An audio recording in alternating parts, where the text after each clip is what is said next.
PM special की शुरुआत करते हैं।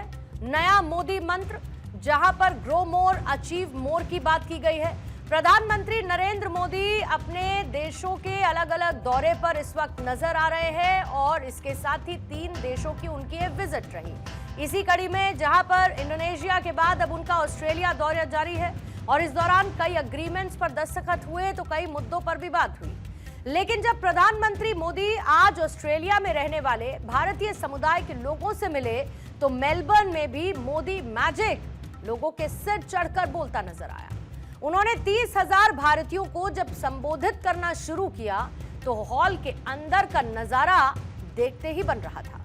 प्रधानमंत्री मोदी ने ऑस्ट्रेलिया विजिट की हैट्रिक लगाई और इसका जिक्र उन्होंने अपने संबोधन में किया। उन्होंने ये कहा कि 12 साल में वो तीसरी बार ऑस्ट्रेलिया पहुंचे। प्रधानमंत्री मोदी का ये पूरा संबोधन मेलबर्न मीट्स मोदी प्रोग्राम में हुआ। इस दौरान उन्होंने दावा किया कि शो ब्लॉकबस्टर और हाउसफुल रहा है। मैं जब साल 2014 में ऑस्ट्रेलिया आया था तो 28 साल के बाद भारत का कोई पीएम यहां पहुंचा था और आप याद कीजिए, तब मैंने कहा था कि अब आपको 28 साल इंतजार नहीं करना पड़ेगा। पिछले 12 वर्षों में मैं तीसरी बार यहां आया हूं, यानी इस बार हैट्रिक लगी है। ये दिखाता है कि भारत और ऑस्ट्रेलिया के रिश्ते किस ऊंचाई पर है। दरअसल प्रधानमंत्री मोदी के प्रोग्राम में जो भव्यता और ऑस्ट्रेलियाई प्रधानमंत्री एंथनी एल्बनीज की गर्मजोशी दिखी तो भारत के बढ़ते भरोसे की दास्तां को दिखा रही थी। ऑस्ट्रेलिया में प्रधानमंत्री मोदी का होने वाला सम्मान सिर्फ किसी राष्ट्राध्यक्ष तक सीमित नहीं कहा जा सकता है, बल्कि एक एक तस्वीर भरोसे और मजबूत साझेदारी की कहानी को बयां कर रही थी। पिछले एक दशक में भारत और ऑस्ट्रेलिया की मजबूत बॉन्डिंग की झलकियों ने आज पूरी दुनिया को एक बार फिर से रूबरू करवाया है और यही वजह है कि प्रधानमंत्री मोदी ने जब मंच पर अपना संबोधन शुरू किया तो जितनी चमक वहां पर मौजूद इंडियन कम्युनिटी के लोगों के चेहरे पर थी, उतनी ही चमक ऑस्ट्रेलिया के प्रधानमंत्री की आंखों में भी नजर आई। प्रधानमंत्री मोदी और ऑस्ट्रेलियाई प्रधानमंत्री एंथनी एल्बनीज की मुलाकात के दौरान दोनों की बॉडी लैंग्वेज शानदार रही, दोनों की बॉन्डिंग शानदार रही, जिसने सबका ध्यान अपनी तरफ आकर्षित किया। दोनों ने गर्मजोशी से एक दूसरे से पहले तो हाथ मिलाया, फिर मुस्कुराते हुए उनका बातचीत करना, एक दूसरे को गले लगाना और हर प्लेटफॉर्म पर एक दूसरे के लिए सम्मान के भाव से दोनों ही राष्ट्राध्यक्षों ने एक दूसरे के लिए अभिभूत महसूस किया और अपनी मंशा भी साफ कर दी। अब जो तस्वीरें सामने आई, उन तस्वीरों ने मैसेज दिया कि भारत और ऑस्ट्रेलिया की दोस्ती अब सिर्फ डॉक्यूमेंट्स तक सीमित नहीं रहने वाली है, बल्कि दोनों लीडर्स का मजबूत रिश्ता भरोसे पर टिका हुआ है और भरोसे के आधार पर ही मजबूत हो रहा है।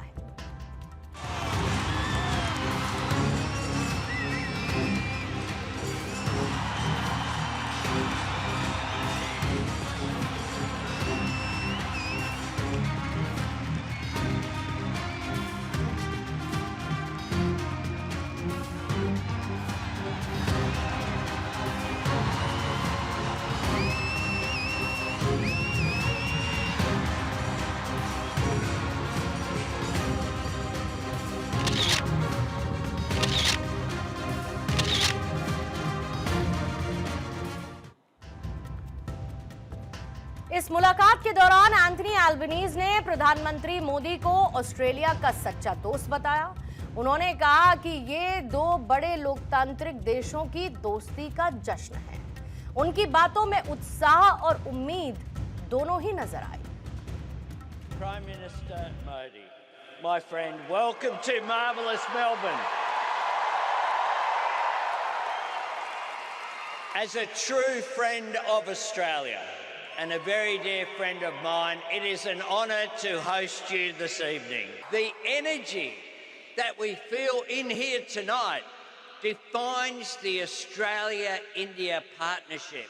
It is an enthusiasm and a dynamism that drives the positivity and promise of our two nations and peoples. इस दौरान प्रधानमंत्री मोदी ने एक नया मंत्र दिया, ग्रो मोर, अचीव मोर। यानी उनकी बातों में यह साफ नजर आया कि विकसित भारत 2047 के लक्ष्य को हासिल करने के लिए वो दिन रात काम कर रहे हैं और दुनिया भर के देशों के विजिट का मकसद क्या है, ये भी उन्होंने साफ कर दिया। यानी देश की इकोनॉमी का जिक्र करते हुए उन्होंने पूरी दुनिया की चुनौतियों को भी सामने रखा। इसके अलावा ऑस्ट्रेलिया की धरती से ही प्रधानमंत्री मोदी ने पाकिस्तान को कड़ी नसीहत दी। उन्होंने कहा कि ऑपरेशन सिंदूर तो सिर्फ डेमो था, यानी साफ मैसेज ये दे दिया कि पाकिस्तान ने अगर भविष्य में आतंक फैलाने की किसी भी तरीके की हिमाकत की तो उसे उसका खामियाजा भुगतना पड़ेगा। एक लक्ष्य पूरा होता है तो उससे भी बड़ा संकल्प सामने आता है। ये वो भारत है जो कहता है ग्रो मोर, अचीव मोर। हम 140 करोड़ एस्पिरेशन से भरे राष्ट्र है। हम अधीर है, बेसब्र है। हम दुनिया की सबसे तेजी से बढ़ती इकोनॉमी है। भारत के डिफेंस प्लेटफॉर्म की कैपेबिलिटी और क्रेडिबिलिटी दुनिया देख रही है। आपने ऑपरेशन सिंदूर के दौरान डेमो तो देख ही लिया होगा। धमाके आतंकियों के अड्डों पर हो रहे थे और गूंज पूरी दुनिया में सुनाई दे रही थी। तो मेलबर्न में जो मेगा कम्युनिटी इवेंट हुआ उसने भारत की सॉफ्ट पावर का लोहा मनवाया। ऑस्ट्रेलिया में रह रहे लाखों भारतीयों को संबोधित करते हुए प्रधानमंत्री ने उन्हें दोनों देशों के बीच का लिविंग ब्रिज बताया, जीता जागता सेतु। ऑस्ट्रेलिया में आज भारतीय कम्युनिटी के बढ़ते हुए प्रभाव और सम्मान की झलक भी साफ तौर पर नजर आई। और आज की तारीख में भारत और ऑस्ट्रेलिया तेजी से अपने संबंधों को मजबूत करने में लगे हैं। यही वजह है कि आज प्रधानमंत्री मोदी और एंथनी एल्बनीज ने तीसरे एनुअल समिट में हिस्सा लिया तो दोनों देशों के बीच कई महत्वपूर्ण अग्रीमेंट्स पर सिग्नेचर भी हुए हैं। और सबसे इसमें जो टॉप पर है समझौता वो है यूरेनियम सप्लाई को लेकर। ऑस्ट्रेलिया ने तय किया कि वो भारत को लार्ज स्केल में यूरेनियम सप्लाई करेगा। इसके अलावा दोनों देशों के बीच क्रिटिकल मिनरल्स को लेकर भी बड़ी डील हुई है। क्रिटिकल मिनरल्स की इंपॉर्टेंस से पूरी दुनिया अच्छी तरीके से वाकिफ है। यही वजह है कि प्रधानमंत्री मोदी के एजेंडे में ये हमेशा शामिल रहा है। इसके अलावा LNG, कोयला, डीजल पर भी अग्रीमेंट्स पर दस्तखत हुए। भारतीय तटरक्षक और ऑस्ट्रेलिया मैरीटाइम बॉर्डर कमांड के बीच भी एक MOU पर साइन हुए। दोनों देशों ने ECTA को आगे बढ़ाकर सेसा पर काम करने का फैसला लिया है, यानी cyber security, artificial intelligence, critical technologies और सप्लाई चेन पर भी साझेदारी और मजबूत करने पर इसे बातचीत हुई। ऑस्ट्रेलिया गगनयान मिशन में भारत को पूरी तरीके से मदद करने के लिए भी तैयार है। इतना ही नहीं, एजुकेशन के फील्ड में भी बड़ा फैसला लिया गया। भारत में ऑस्ट्रेलिया यूनिवर्सिटीज के कैंपस खुलेंगे। इससे दोनों देशों के छात्रों के लिए नए और ज्यादा विकल्प उपलब्ध होंगे। जॉइंट डिफेंस और सिक्योरिटी का ऐलान भी इस दौरान किया गया। साफ बात है कि दोनों नेताओं ने कई महत्वपूर्ण समझौते पर अपनी सहमति जताई है, लेकिन सबसे ज्यादा चर्चा सिविल न्यूक्लियर एनर्जी समझौते को लेकर हो रही है, क्योंकि ये डील सिर्फ दो देशों के बीच की नहीं बल्कि ग्लोबल लेवल पर न्यूक्लियर गेम प्लान को बदलने वाली ये डील है। ऑस्ट्रेलिया दुनिया का सबसे बड़ा यूरेनियम प्रोड्यूसर देश है। अब भारत को यहां से कमर्शियल तौर पर यूरेनियम मिल सकेगा, जो कि भारत के न्यूक्लियर पावर प्रोजेक्ट्स को नई गति देने वाला साबित हो सकता है। हमारी renewable energy partnership clean energy और क्लाइमेट एक्शन में हमारे प्रयासों को साकार रूप दे रही है। इसके तहत हम इन्वेस्टमेंट, टेक्नोलॉजी ट्रांसफर और इंडस्ट्री टू इंडस्ट्री कोलैबोरेशन पर विशेष बल दे रहे हैं। न्यूक्लियर एनर्जी के क्षेत्र में आज हमने एक महत्वपूर्ण समझौता किया है। इससे ऑस्ट्रेलिया से भारत को यूरेनियम सप्लाई का मार्ग खुलेगा और हमारे क्लीन एनर्जी के उद्देश्यों को नई ताकत मिलेगी। तो भारत अभी 4 देशों से यूरेनियम परचेज करता है, जिसमें सबसे पहला नंबर कजाकिस्तान का है, जिससे करीब 40 से 50% यूरेनियम भारत लेता है। इसके अलावा दूसरे नंबर पर कनाडा है, जिससे करीब 20 से 30% यूरेनियम की सप्लाई होती है। साल 2015 के समझौते के बाद इसकी सप्लाई बढ़ाई गई। रूस भारत का सबसे पुराना स्ट्रैटेजिक पार्टनर है, जिससे करीब 10 से 15% यूरेनियम भारत आता है और चौथे नंबर पर उज्बेकिस्तान आता है, इससे भी करीब 10% की सप्लाई होती है। और अब ऑस्ट्रेलिया 5वां वो देश बन जाएगा जिससे भारत यूरेनियम लेगा। यानी कि भारत अपने सोर्सेज और रिसोर्सेज दोनों को बढ़ाने का काम तेजी से कर रहा है।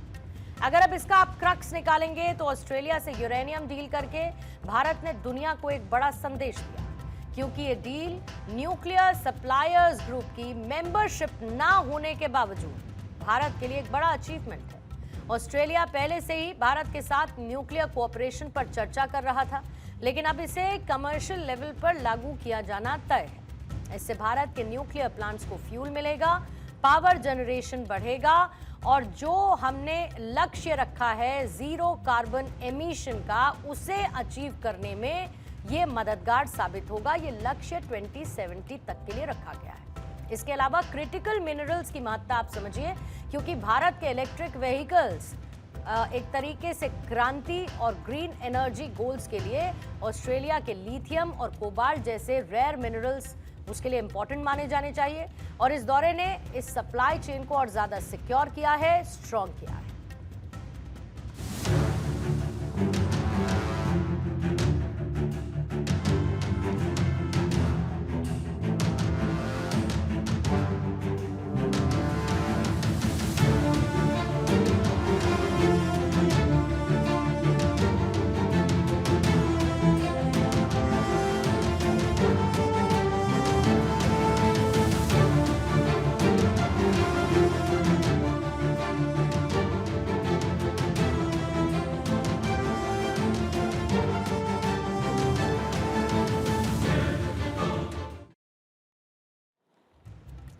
दरअसल इंडो पैसिफिक रीजन में बढ़ते हुए चीन के प्रभाव को काउंटर करने के लिए ये दौरा क्रूशियल माना जा रहा है। क्वाड पार्टनर होने के नाते भारत और ऑस्ट्रेलिया ने अपने डिफेंस और सिक्योरिटी कोऑपरेशन को और मजबूत करने का एक मजबूत संदेश दिया। दोनों देशों का एक साथ आना इस पूरे रीजन में स्टेबिलिटी और फ्री ट्रेड को बढ़ावा देने के लिए एक बड़ा गेम चेंजर साबित होगा। प्रधानमंत्री मोदी ने आज ऑस्ट्रेलिया इंडिया सीईओज फोरम में भी हिस्सा लिया। मोदी ने इसकी तस्वीरें सोशल मीडिया प्लेटफॉर्म एक्स पर साझा की। इस बड़े इवेंट के बाद भारत और ऑस्ट्रेलिया के बिजनेस लीडर्स ने कहा कि दोनों देश बातचीत से आगे बढ़कर नए बिजनेस मॉडल का रुख कर रहे हैं। अब इसमें critical minerals, clean energy, infrastructure, defence और डिजिटल इकोनॉमी जैसे सेक्टर में अपॉर्चुनिटीज क्रिएट हो रही हैं। यानी दोनों देशों का यह रिश्ता अब नई ऊंचाइयों पर पहुंचने वाला है। इस फोरम में हिस्सा लेने के बाद प्रधानमंत्री मोदी ने एंथनी एल्बनीज के साथ दोस्ती वाली सेल्फी ली, जो सोशल मीडिया पर इस वक्त वायरल है। प्रधानमंत्री मोदी का ऑस्ट्रेलिया दौरा सिर्फ एक फॉरेन विजिट नहीं है, बल्कि उस बदलते भारत की कहानी है जिसके साथ आज दुनिया की सुपर पावर्स कदम से कदम मिलाकर चलना चाहती।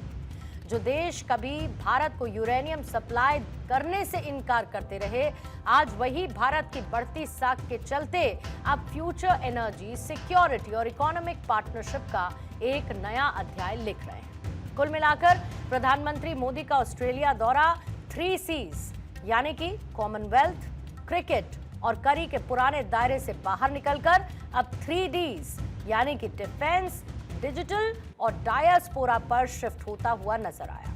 ये विजिट दोनों देशों के बीच एक कॉम्प्रिहेंसिव स्ट्रैटेजिक पार्टनरशिप के नए गोल्डन एरा की शुरुआत माना जा रहा है। पिछले एक दशक में भारत की वैश्विक पहचान मजबूत होती जा रही है। मोदी की डिप्लोमेसी का जवाब दुनिया के बड़े बड़े लीडर्स के पास नहीं है। मोदी इंडो पैसिफिक रीजन के देशों के साथ लगातार मजबूत रिश्ते बना रहे हैं और इसी कड़ी में अब वो न्यूजीलैंड का रुख करने वाले हैं, जहां पर 40 साल बाद मोदी प्रधानमंत्री के तौर पर वहां पर मौजूद रहेंगे। अब उनके इस विजिट को लेकर न्यूजीलैंड में भी लोग काफी उत्साहित नजर आ रहे हैं।